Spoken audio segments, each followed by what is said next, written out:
Hello friends, welcome back to the many video guys in my YouTube channel guys. Today friends we are going to code guys infinix mobile setting guys, and today friends I am going to show guys infinix mobile guys lock screen password remove setting. How to remove lock screen password in infinix mobile.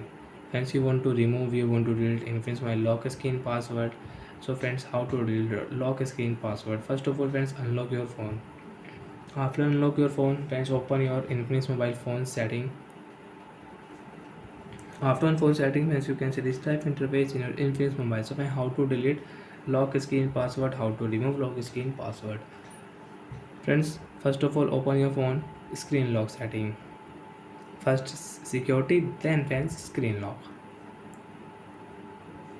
And friends, you want to start app lock settings, so you can start app lock from here.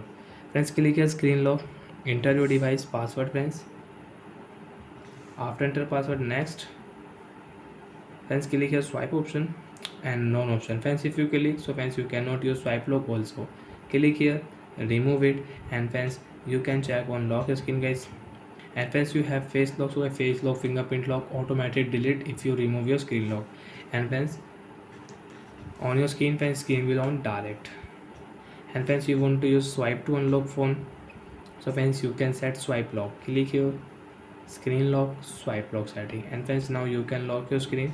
The screen will not on direct. Friends, first you will have to swipe here, swipe to unlock infinix mobile. So like that friends, you can remove, you can delete your lock screen password. And friends, again you want to use lock screen password, and friends you want to use fingerprint lock, you want to use face lock. So first you will have to set lock screen password, then friends you can use lock screen password with face lock, lock screen password with fingerprint lock. So bye friends, thanks for watching the video. I hope friends you understood how to set up, also friends how to delete lock screen password in infinix mobile. Bye friends, thanks for watching.